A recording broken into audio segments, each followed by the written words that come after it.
Welcome to the Super Bloom Healing Podcast. I'm Alicia, your fellow dreamer and guide on this path of healing.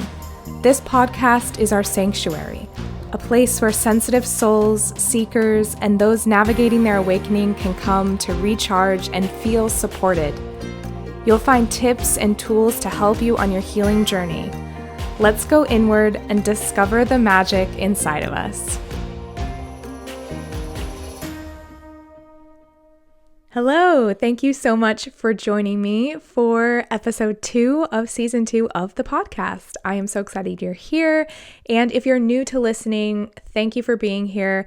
If you want, you can go back and listen to all of season 1. There's lots of great info on there. This season, we are kind of diving into a little bit more of integrating spirituality into our reality and that time of awakening, that time of ego death. We're talking about all of that stuff on a deeper level and just kind of different elements of that this season.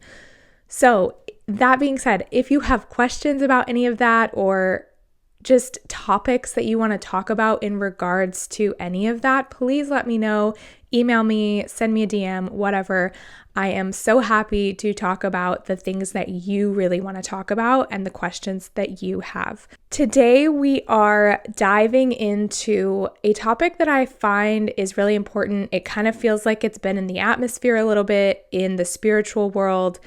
And it also has come up a lot with my clients. And so when that happens, I always am kind of like, this is interesting that it's coming up for several people. So I really want to make sure that we are covering this kind of thing here. So what we're really talking about today is that dance between spirituality and humanity, being human, being a three-dimensional being with a body, and also being a spiritual being experiencing life on this planet.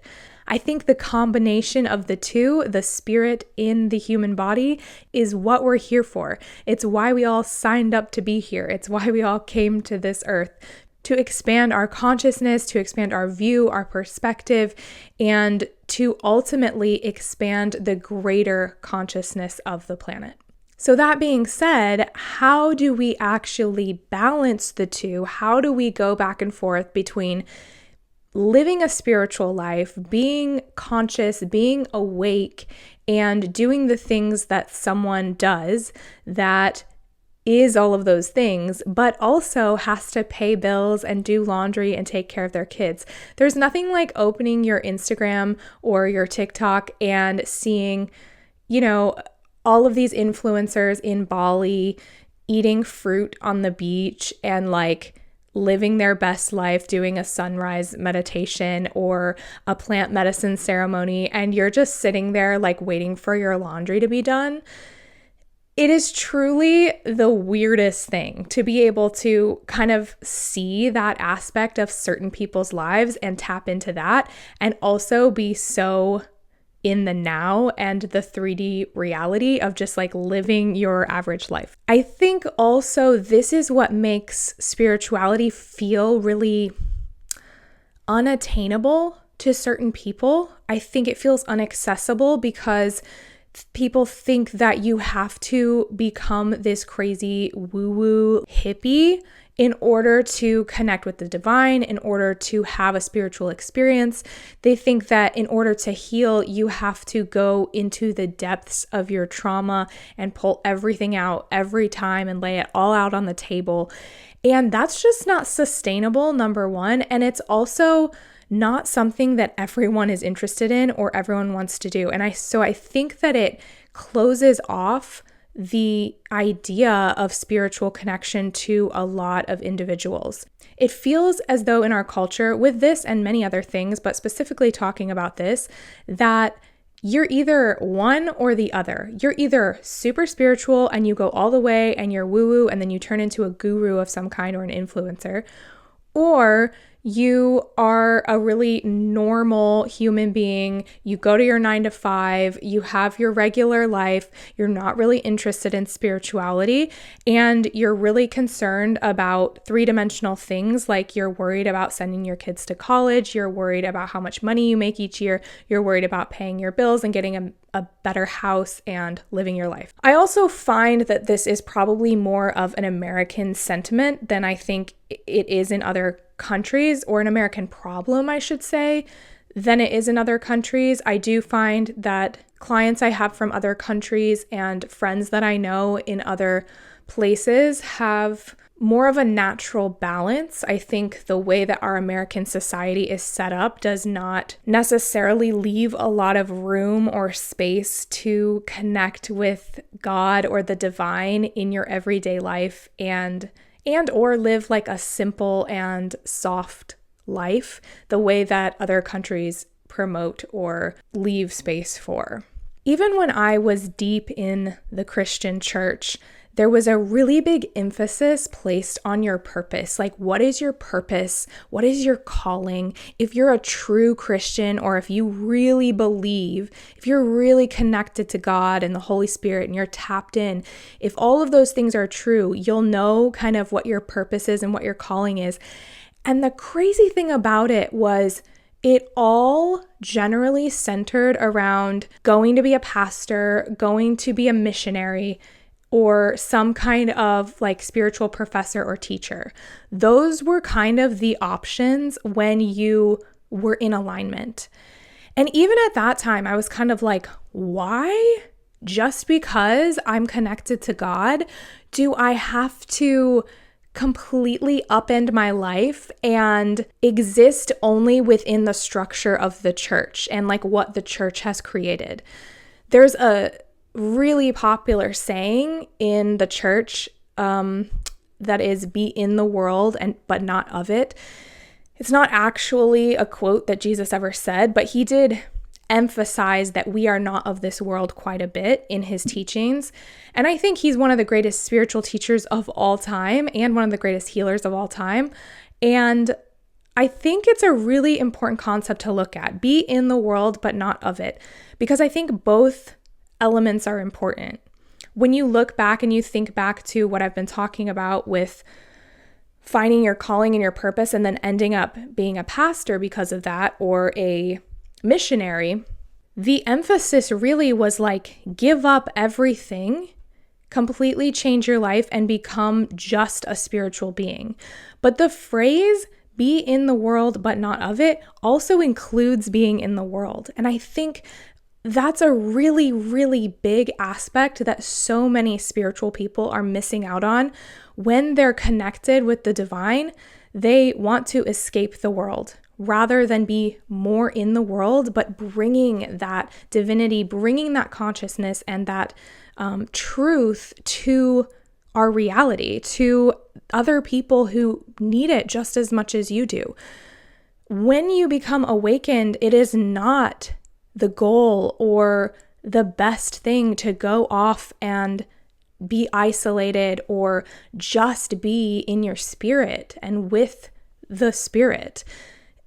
It is so important to integrate that back into your everyday life and back into society, because this is how society heals. This is what society needs. We're here to help uplift society. If you are a spiritual individual, you are here to do that. We're here to offer new ways to society, but we can't do that if we are removed from society. It is so imperative that we are integrated into the world, even though our spirit is not from here. But guess what? Neither is anybody else's. They just don't know it. And how are they going to know if there's not other spiritually conscious, awakened beings around them to show them?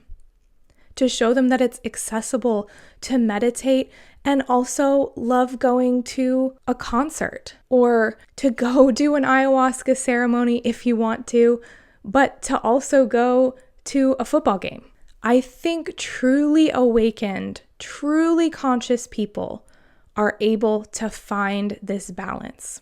Even a lot of the mystics of ancient times, they were not separated from society. The ancient magicians and mystics and spiritual teachers like Plato and Aristotle and like all of those guys were also mathematicians, they were scientists, they were artists. They were everything. Leonardo da Vinci was an artist, but he was also a spiritual leader, and he was also a mathematician and a scientist and an inventor. And I think there are so many of us that have that Renaissance spirit in us, that have that spirit of creation and are also intelligent and can deal with mathematics and science and psychology and all these different aspects of what it means to really be human and conscious. I also want to say too, if your goal is not to be a scientist or whatever, there's also really profound growth that can happen in the middle of a grocery store, that can happen in the middle of doing your laundry or taking care of your kids or disciplining your children or cleaning up your kitchen after dinner. There is truth and there is growth to be had in all of these situations. It's literally why we're on earth. It's why we're here, to learn through every aspect, not just through these big events and ceremonies and nature and all of that. I mean, all of that is amazing. I'm not saying anything bad about it. It's just that there are so many other opportunities to integrate spirituality into your everyday life. I will say, if you're going through a spiritual awakening, if you're going through an ego death, sometimes there is a point in time where it's good to isolate yourself, where it's good to pull back from everything that you once knew, because your paradigm is breaking down. Your old way of looking at things is all coming crashing down, and it's going to be hard to jump right to the next thing. It's going to be hard to jump right into being back in society as this kind of new and evolved version of yourself. So I do think there is a place and a space for taking time away and stepping back. And I think that that is a really important piece of all of this. So if you're in that space, don't feel like I'm yelling at you that you need to go and jump into things sooner than you need to. I just want to make sure that you don't stay there and that you don't feel stuck there, or that this is what it's like for the rest of your life. Sometimes when we fantasize about leaving, going and joining a monastery and just meditating for days on end, what we're really craving is that stillness and that presence and that softness. And that is what I'm talking about bringing into your everyday life. The other thing that we have to talk about when we talk about this presence is the high vibes tribe. And the high vibes thing, where you are basically spiritually bypassing any pain, any discomfort, any trouble in your life, and spiritually washing everything and saying nothing but positive things about it. That is also a big part of retreating spiritually. You might not be retreating to a monastery or going, out into the wilderness and sitting in nature, but on an emotional and a mental level, you're literally retreating from your body instead of experiencing the waves of emotion and the things in the body that will help you to integrate that energy and that pain. Real growth will not happen by leaving the body or leaving geographically to another location. Real growth happens by sticking in the present and staying in the moment, and sitting with your thoughts and sitting with your emotions and your feelings and understanding them and processing them. And you really can't process them if you're like leaving the body and constantly just putting a positive spin on everything. What we want to go for, and where the spiritual community gets confused a lot of times, is that we want to train ourselves to see the good in things, to see what we should be grateful for, and to then actually be grateful for those things, to actually notice the beauty in the world. We don't want to just manufacture that and make it fake and forget all the pain. We want to release the pain, let it go, and then move into a place where we're retraining our subconscious, our mind, and our body to recognize the best case scenario, the positive things, the beauty in this life. And that's also the balance here. What we're looking for, and why I think somatic embodiment is so popular right now, especially with the spiritual community, is we are looking for healing our spiritual selves awakening on that spiritual level and then bringing that into the physical body to heal our physical body, but be really grounded and super embodied in this body, in this life. Our body is a temple. It is just that. It is meant to encase our spirit. It's meant to hold our spirit. Our spirit isn't meant to be sitting up here outside the body. I can't tell you how many times I work with clients and their first or second session, their energy is literally outside of their body. And we do that as a protective mechanism. We do that to keep ourselves safe when we don't feel safe.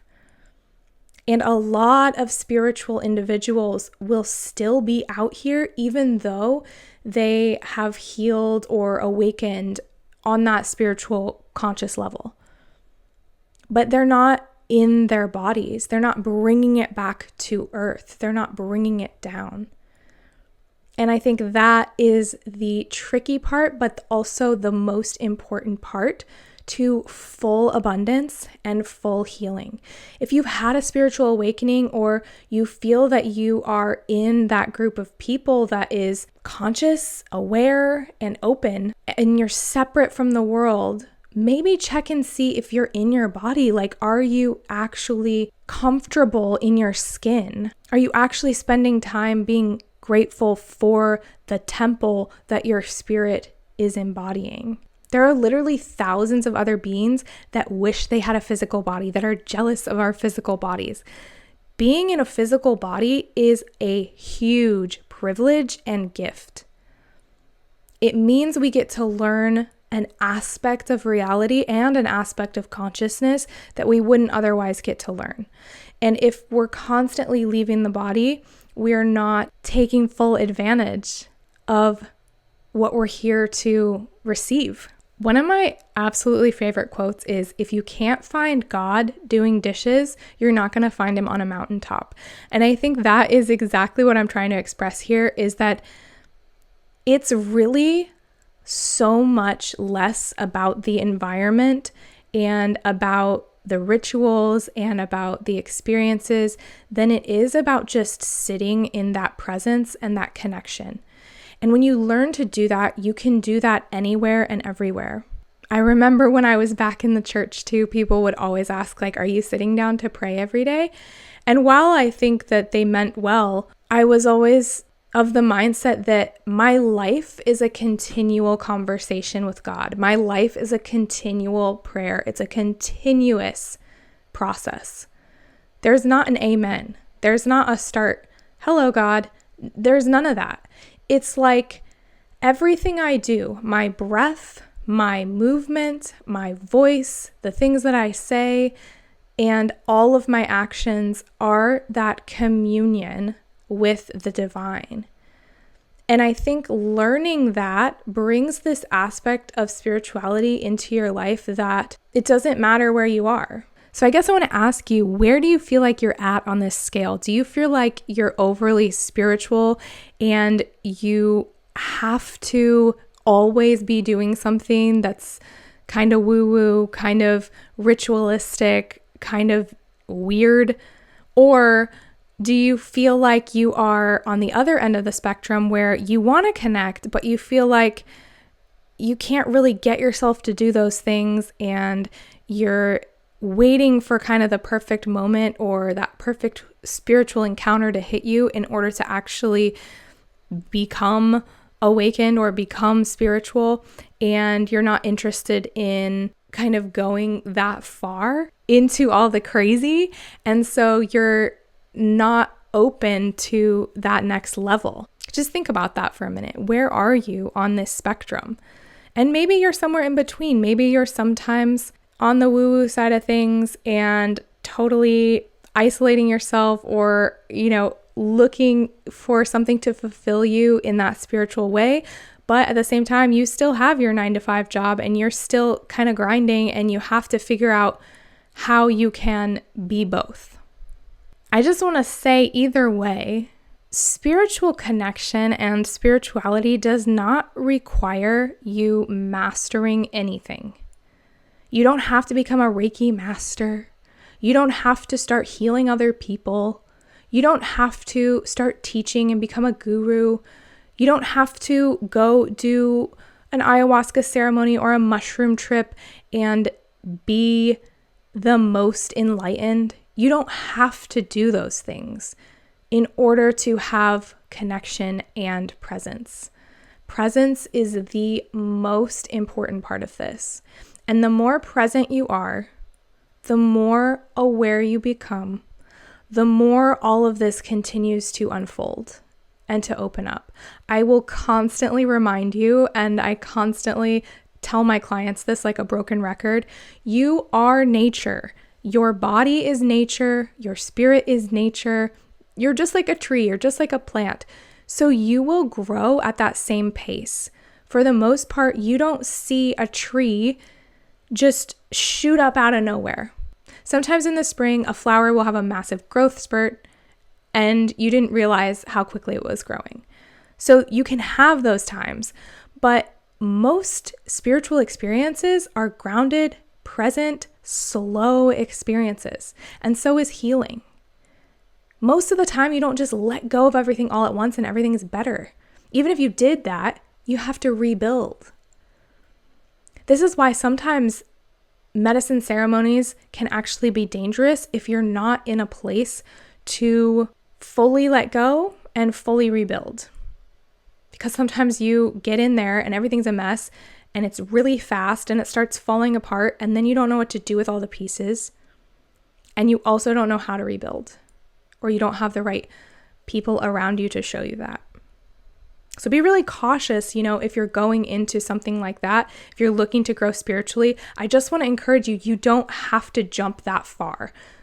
I was the same way. When I first started having my awakening, I was like, all right, take me to Costa Rica. We're doing ayahuasca. And then there was something in my gut that felt like, that's not going to go well. That's not for you. And I think it's because most of us are meant to take it at this pace that is natural. We're born to do this. We're born to heal. We're born to awaken.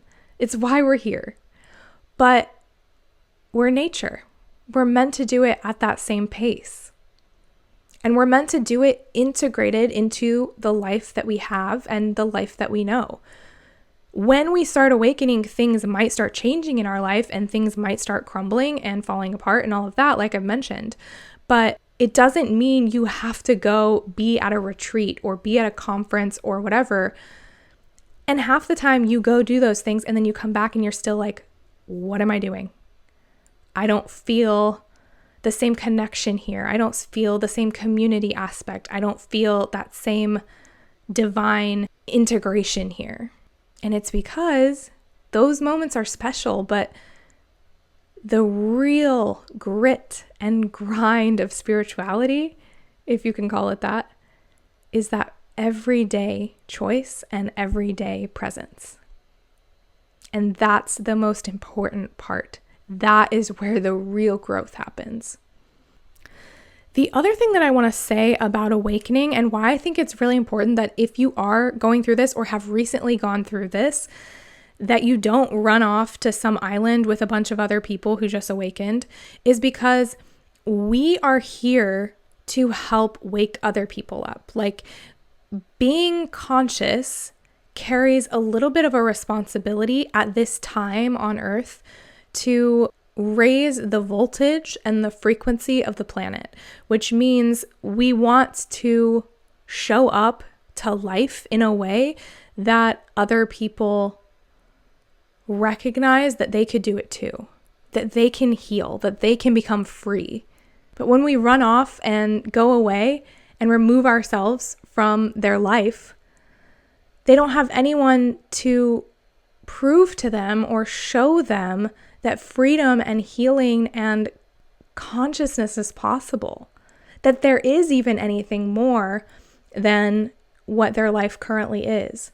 It's why a lot of times you find that if you're awakening, you're kind of the only one in your group of friends, or you're the only one in your circle. And sometimes it will spur on other people to also be curious about that process or be curious about spirituality. But also sometimes people just fall away and they don't understand you anymore and they're confused. And you end up kind of in a space where you're doing this alone. I don't think that that is unintentional. I do think that we are at a time on this planet where there are little specks of us dotted all over the planet of people who have awakened or are awakening. And I think that is an intentional consciousness grid that is being opened up throughout the world.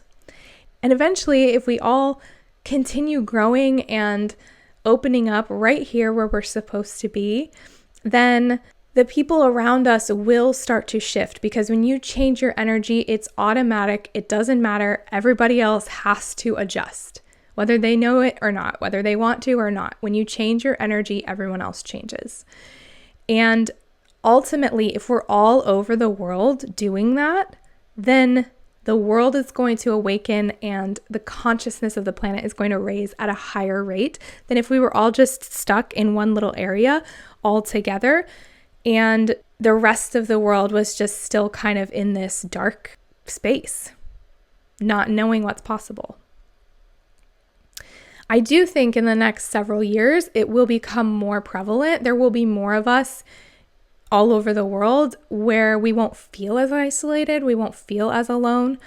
But that also, I think, is why it's so important to have some kind of online community or people that are also going through this with you that maybe don't live in the same location as you. Some of my closest friends in terms of awakening live halfway across the country or halfway across the world. And I think it's so cool that we can connect that way, but also I think it's imperative at this time to have people in other places that we can connect to like this. So let's talk about this practically, because we've kind of been speaking about this very elusively. What does this actually look like day to day in practice? How do you achieve this balance between spirituality and practicality and humanity? The first thing I would say is find the spiritual practices that already fit into your life. If you want a spiritual practice, like I don't even think it has to be that dramatic. You don't have to call it that. You can just call it quiet time or journaling or meditation or whatever. It doesn't have to be a practice. But anyway, find some things that already fit into your life that already make sense. Maybe you already like to write, so journaling for you is a divine connection. And just expand upon that. Maybe you already pray and you like to pray and that makes you feel really connected. So set aside some time to do that, or do like I do and just say hey in the morning and let it play throughout the day.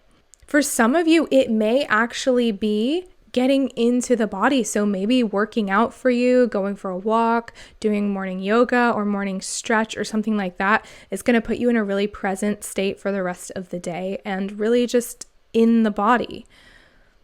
What already fits into your life? Maybe you want to do a workout plan and you need to do that. So you're going to add a little yoga to it and a little time for meditation or breath work at the end of it before your kids come home from school.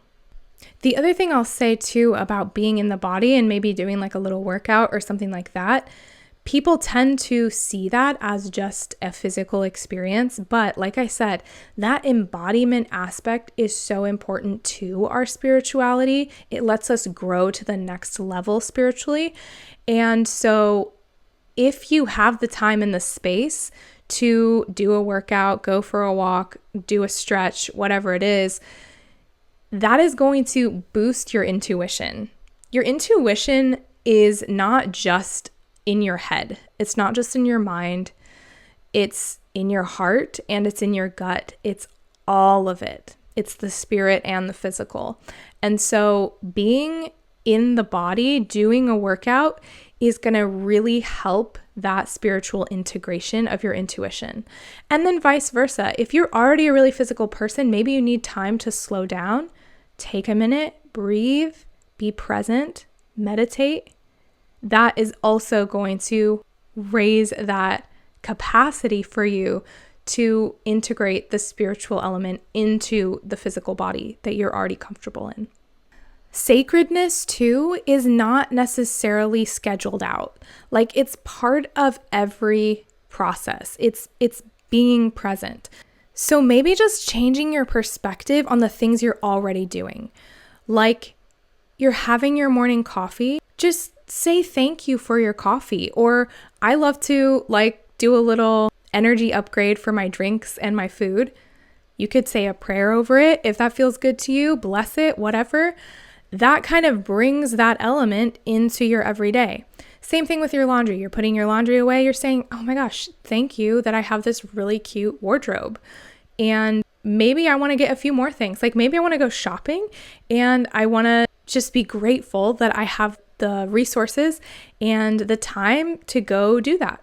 When you're at work, maybe you work in a customer service kind of job or a job where you're talking to people, like, where can you bring the love? Where can you bring the presence and the peace to your workplace? Did you know that it's actually proven that your energy changes the atmosphere that you're in?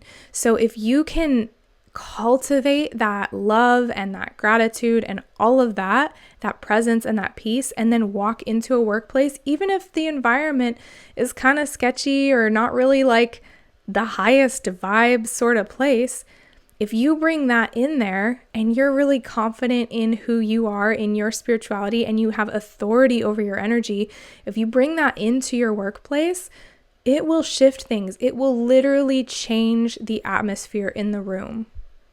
You have that power and that capability.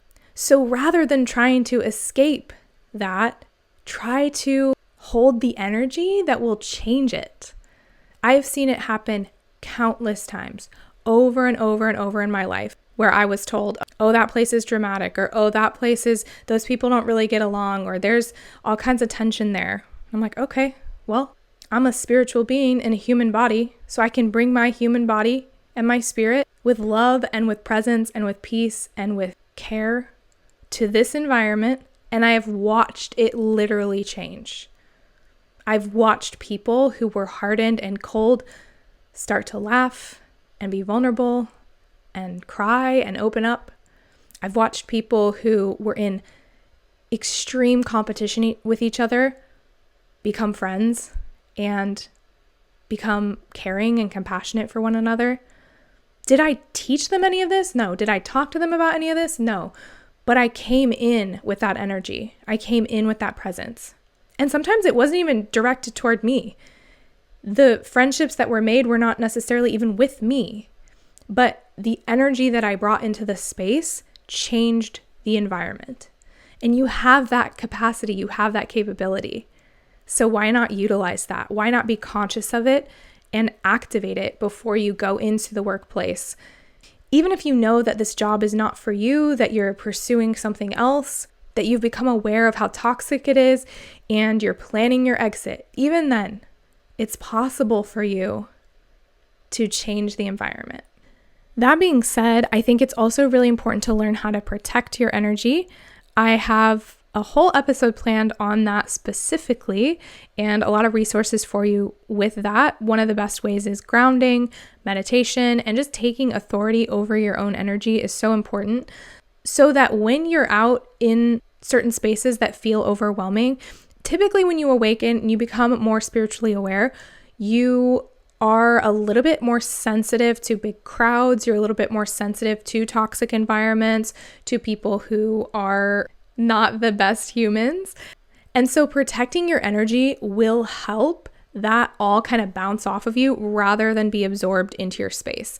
Also, sometimes you have to learn where and when to be vulnerable with certain people, because a lot of times it can actually kind of backfire and bounce back to you if it's not the right environment to do so. So protecting your energy is a huge part of existing in this 3D reality. And not just existing, but also thriving in this lifestyle rather than just escaping to a monastery.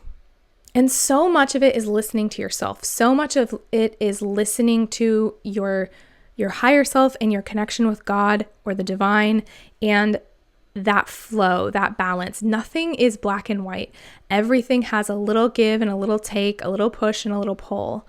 And spirituality is the same way. Sometimes you need to activate more of your physical self for certain things, and sometimes you need more of that spiritual component. It all just depends on what you're doing and where you're at. And I think really being present, listening to yourself, listening to your intuition, developing your intuition, and developing your discernment will help you to know, oh, okay, here I need a little bit more of that physical presence. That 3D part is going to come in handy here. I need to kind of turn off some of the spiritual awareness that I have. And then other times, the spiritual awareness can open up and blossom and bloom, and it's the perfect time, and it's exactly what people need and what you need. So learning to discern that is one of the most important things. And like I keep saying, we need spiritual people everywhere. We need you embodied. We need you in classrooms. We need you in government. We need you in TV and media. We need you in the workplace. We don't need just a bunch of coaches or healers or gurus. I mean, I love what I do, but we don't need everyone to do this. Just because you're having an awakening, it does not mean you have to become a healer, at least as a career. You could heal within your family. You can heal yourself. But it doesn't mean it has to be a whole career path change or anything like that. I say as I have done that, but I really do believe that it's not for everyone. And I think that just because you have become soft and open does not mean that that's your skill set. And I think also just reiterating, you do not have to change that much about your routine. You don't have to change your wardrobe. You don't have to start wearing prayer beads. You don't have to start wearing weird glasses. You don't have to start doing this and meditating like that. Like you can go sit on your bed and close your eyes and meditate. You don't have to have a whole setup and a little meditation cushion and a candle and the right music. Like you can literally sit in silence on your bed and connect. You don't have to just go vegan and wear only linen and live on the beach in order to connect. You can wear jeans and eat meat and all these things. Like some people feel really drawn to that type of healing, but you don't have to do that to connect. And I think we as humans really look for someone to follow. So when we see influencers doing that or gurus doing those kinds of things, we want to kind of jump into, oh, they're wearing this, or they're acting this way, or they have this red light therapy thing, or they have all these tools that are helping them to be more spiritual. I need those things too. And I probably should quit my job and I probably should go move to Bali. But all of that really is just creating another religion. Spirituality is not about adopting any religion. It's about listening internally, it's about presence, and it's about divine connection in your physical body. It's not about who you turn into on the outside or who you follow or who you agree with. It's not about who your teacher is or your mentor or who you listen to. It's about who you are inside. It's about your heart. It's about the purity of your heart and your soul and your mind and how they all work together. And for you, that's a unique combination. It's a unique signature that nobody else has. And that's what you get to bring to the world. Your unique energetic signature that you're not going to find if you're going and just following all these other people. What does your connection look like? What does your integration look like? What does your spirit to body connection look like? What does your relationship with the divine look like? And with yourself? That's what we want to see. That's what's going to bring you to the next level of your awakening and of your consciousness. So overall, you don't need to escape your life to be spiritual. You can be spiritual right here, right now. And your awakening is not a rejection of your human life. It is the opportunity to bring the spirit into humanity, to bring love, compassion, joy, kindness, forgiveness, faith, all of that into this human experience. To bring people hope, to bring joy and freedom to people and to yourself. So I just invite you to bring all of this into your everyday life. Bring the spirituality into your messy relationships, your toxic work environment. Bring it into your 2-hour commute. bring it into every aspect of your life and just see how it feels, see what changes. And if you're out there and you're afraid to step fully into spirituality because it looks like it has to be this crazy life change where you have to sell everything and move to Bali, you don't have to. You can do it right here, right now. It's totally possible for you. If you're looking for more resources for this, I have a membership that's $7.77 a month, and that offers you weekly tools like meditations and energy healing and hypnosis and subliminals and all sorts of things that you can utilize for your own healing right where you are. And if you're looking for people to connect with that are also part of this journey, join the membership as well. That's going to really help connect you with other people who are going through this process. If you want a little bit more personal help, one-on-one help, like I said, now is the time. If you want to do it, we got to do it soon because I'm having this baby at the end of the summer. So I'm going to be changing my schedule up a little bit at that point. So if you've been thinking about doing a one-on-one, let's schedule a consultation and we'll get to it. And I can help you go through some of those bigger moments while you're softly healing in the background. I love you all so much. I'm so excited to continue this conversation. Please let me know if there's any other topics you want to talk about, and I will talk to you all next week. Have a good one. To find all the goodies, book a session, join the membership, or see what's new, head to superbloomhealing.com. I can't wait to support you as you awaken into your truest, most radiant self.